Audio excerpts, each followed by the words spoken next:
आसिम मुनीर साहब जो है वो हाफिज कुरान है, तो कुरान पाक के हाफिज हैं वो, इसके बावजूद कुरान पाक की तालीमात की खिलाफ वर्जी वो कैसे कर सकते हैं?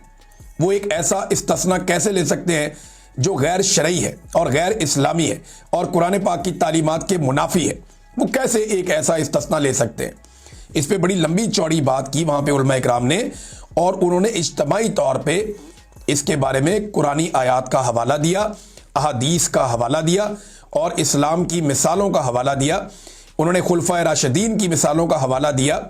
ये भी उन्होंने कहा कि जी बुनियानुल मरसूस जो एक ऑपरेशन इंडिया के खिलाफ हमारी लड़ाई हुई उसकी हम तारीफ करते हैं, लेकिन ये इस्तिस्ना देना ये शायान शान नहीं है, बल्कि किरदार पर धब्बा लगाने के मुतरादिफ है।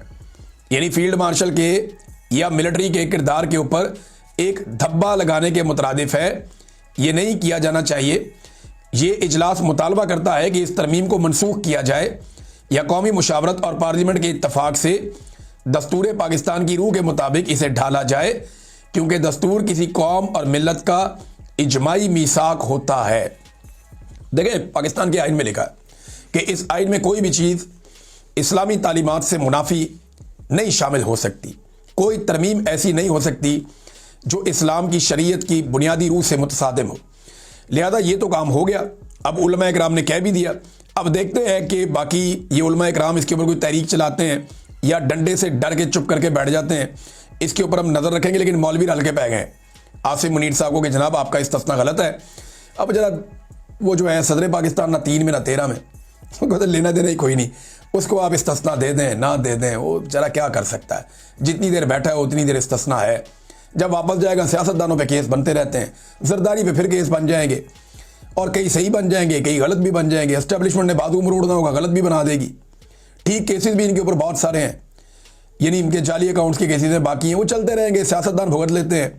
लेकिन असल मामला जो है वो फील्ड मार्शल का है, क्योंकि यहाँ पे ना बहुत सारी ऐसी चीज़ें हुई हैं जो आइन के खिलाफ हुई हैं, और जो आइन की खिलाफ वर्जी करते हैं या अपने हलफ की खिलाफ वर्जी करते हैं उन पर आर्टिकल 6 लगता है। तो इस बात का खदशा है कि अगर पाकिस्तानी किसी दिन खड़े हो गए तो एक नया प्रॉब्लम आ जाएगा। बहरहाल ये जनाब खबर थी कि मौलवी खड़े हो गए हैं, मैंने आपको बता दी। एक और चीज़ है, पाकिस्तान तहरीक इंसाफ ने एक तनकीद किया आसिम मुनीर साहब पे बड़ी सख्त, क्योंकि आसिम मुनीर साहब ने एक जो है वो स्टेटमेंट दिया था, हदीस नबवी सुनाई थी कि वो मुसलमान नहीं जिसके हाथ और ज़ुबान से दूसरा मुसलमान महफूज ना हो। तो वो हदीस सुनाई थी कि वो मुसलमान ही नहीं जिसके हाथ और ज़ुबान से किसी दूसरे इंसान को नुकसान पहुंचे।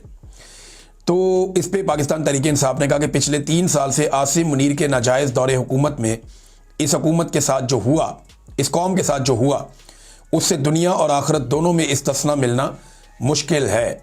ज़हनी मरीज़ नामंजूर, ये उन्होंने साथ टैग करके लगा दिया। तो जनाब आसिम मुनीर साहब को बड़ा सख्त जवाब यहाँ पे भी मिल रहा है।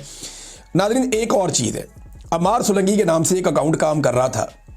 जैसे ही फ़ौज से ताल्लुक़ रखने वाले लोगों ने इसको बेनकाब किया और उन्होंने बताया कि जनाब ये तो ISI चला रही है, और इसको जोड़ा गया जाकर किसके साथ, मेजर जनरल फैसल नसीर के साथ जोड़ा गया। क्योंकि आखिरी जो ट्वीट हुआ है ना वो इस तरीके का हुआ है कि जैसे फैसल नसीर साहब जवाब दे रहे हैं अफसार आलम साहब को, और उसके फ़ौरन बाद ये अकाउंट एक्स के ऊपर से, ट्विटर के ऊपर से गायब कर दिया गया। अकाउंट गायब करने का मकसद क्या है? मकसद जो मुझे समझ आ रहा है वो ये है कि इस अकाउंट ने, क्योंकि अब ये तो कंफर्म हो गया कि ये ISI का अकाउंट था, ये बताया गया ना, और बताया भी अंदर के लोगों ने बताया कि जनाब ये ISI का अकाउंट है, ISI के ऑफिसर इसको चला रहे थे। तो इससे चंद चीज़ें कंफर्म हो गई कि ISI का अकाउंट है, ISI जाली अकाउंट भी चलाती है।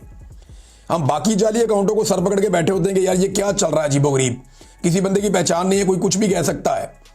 तो लोग तो बेचारे अपनी जान बचा रहे हैं, ISI किससे जान बचा रही है अपनी? उन्हें क्या जरूरत है जाली अकाउंट की? भाई दूसरा बंदा तो ये जस्टिफिकेशन दे देता है ना कि ना मामला ये है कि मैं अपनी असल शक्ल में सामने आ गया तो मुझे उठा के नंगा करके मारेंगे। तो ISI को ऐसे जाली अकाउंटों की क्या जरूरत है? इससे पहले उम्मे हरीम का अकाउंट एक पकड़ा गया था, कुछ और भी पकड़े गए थे। तो अब ये अमार सुलंगी का अकाउंट गायब कर दिया गया। गायब करने के पीछे जो रीजन समझ आता है वो ये है कि इसने बहुत धमकियां दी हुई हैं। तो वो जितनी धमकियां ना वो ISI के खाते में जानी थी, नंबर 1, ताकि कोई स्क्रीनशॉट ना ले, कोई चीजें इकट्ठी ना करे, नंबर 1। नंबर 2, ये भी देखा जा रहा था, यानी मुझे भी धमकियां दी थी इस अकाउंट ने, बाकायदा मुझे भी धमकियां दी थी, और भी जर्नलिस्ट हैं जो पाकिस्तान के अंदर हैं, पाकिस्तान के बाहर हैं, उन्हें भी धमकियां दी थी। इन्होंने ईमान मज़ारी को भी धमकियां दी थी, हादी अली चट्ठा साहब को भी धमकियां दी थी, इमरान खान साहब को भी धमकियां दी थी, उनकी बहनों को भी धमकियां दी थी। ये अकाउंट जो कहता था ना, थोड़े दिनों के बाद वो हो जाता था। तो इससे भी ये साबित होता है कि वाकई जो अंदर के लोगों ने खबर निकाली और बताया और पोल खोल दिया कि ये आईएसआई का अकाउंट है, तो हो सकता है कि ये आईएसआई का ही अकाउंट हो, लेकिन इसका नेक्सस ना पकड़ा जाए कि कौन कौन इस अकाउंट को सबसे पहले रीट्वीट करता था, कौन कौन इसको सबसे ज्यादा फॉलो करता था, कौन कौन दावेदार था और इसकी तारीफें करता था, वो कौन लोग हैं, कौन से सहाफ़ी हैं जो इसके साथ बहुत जुड़े हुए थे। चंद लोग तो सामने आ गए हैं, लेकिन अकाउंट को फौरी तौर पे गायब कर दिया गया। अब देखते हैं कि आने वाले वक्त में से क्या होता है। लेकिन अमार सोलंकी नामी इस अकाउंट ने 3 साल तक पाकिस्तानियों को और सियासी मुखालिफिन को धमकियां लगाई हैं और आज उनके लोग बता रहे हैं कि ये तो आईएसआई का अकाउंट है। नाज़रीन, तवज्जो इस तरफ है, आप अंदाज़ा करें पाकिस्तान में ना तवज्जो हमारी एजेंसियों की, हमारे इदारों की इस तरफ है। इंडिया ने हमारा पानी रोका हुआ है, पाकिस्तान में दहशतगर्दी बढ़ रही है, पाकिस्तान के अंदर अजीबोगरीब तहरीकें चल रही हैं, लेकिन तवज्जो हमारी कहाँ पे है? जाली अकाउंट्स बना लो, ये काम कर लो, वो काम कर लो, पॉलिटिकल अपोनेंट्स को दबा लो, इमरान खान को तोड़ लो, इमरान खान से किसी तरह माफ़ी मंगवा लो, एक पॉलिटिकल पार्टी को कुचल दो, इलेक्शन चोरी कर लो। तवज्जो हमारी यहाँ पे है। हालत पाकिस्तान की ये हो गई है कि कुव्वत ख़रीद के ऊपर ये एक डाटा है मेरे पास, और ये डाटा क्या बता रहा है? ये डाटा बताता है कि एक एवरेज पाकिस्तानी की जो परचेजिंग पावर है या उसकी जो कुव्वत ख़रीद है वो 58% तक कम हो गई है इमरान खान के दौर से लेकर अब तक। यानी मार्च 2022 में जितनी चीज़ें आप 20,833 रुपये में ख़रीद सकते थे, उतनी चीज़ें आज आपको 50,000 रुपये की मिलती हैं। कुव्वत ख़रीद कितनी कम हो गई। यानी मैं और सिंप्लीफाई करूं कि आज जो 50,000 रुपये है वो उस वक्त 20,833 थे। यहां से आप अंदाज़ा करें कि आम आदमी की कुव्वत ख़रीद को इन्होंने कहां से कहां पहुंचा दिया, और लोगों की जो आमदन है उसके अंदर इजाफा नहीं हुआ। महंगाई में इजाफा हुआ, कुव्वत ख़रीद कम हो गई, लेकिन आमदन में इजाफा नहीं हुआ। ये पाकिस्तानियों के साथ जुल्म किया गया। अगर आमदन भी साथ साथ बढ़ती रहती ना तो कोई मसला नहीं था।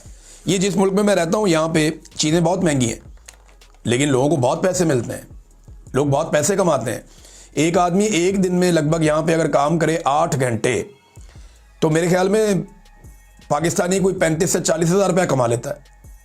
एक नॉर्मल आदमी की बात कर रहा हूँ, अगर 8-9 घंटे काम करे यहाँ पे, तो पाकिस्तानी 35 से 40 हज़ार रुपया वो ये कमा लेता है यहाँ पे इस मुल्क में। तो अगर वो 20,000 रुपया डेली खर्च भी कर देता है तो कोई फ़र्क नहीं पड़ता। पाकिस्तान में आमदन बहुत कम है और महंगाई बहुत ज़्यादा है, ये है फ़र्क। देखें ना, यहाँ पे जो 35 से 40 हज़ार रुपया डेली आदमी कमाता है उसको भी पेट्रोल लगभग उसी कीमत पे मिल रहा है, और पाकिस्तान में भी थोड़ा बहुत फ़र्क करके पेट्रोल उसी कीमत पे मिल रहा है। तो ये कितना फ़र्क है।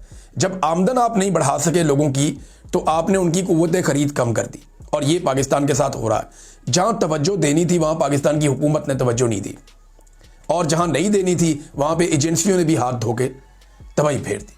अब तक के लिए इतनी, अपना ख्याल रखिएगा, अपने चैनल का भी। अल्लाह हाफ़िज़।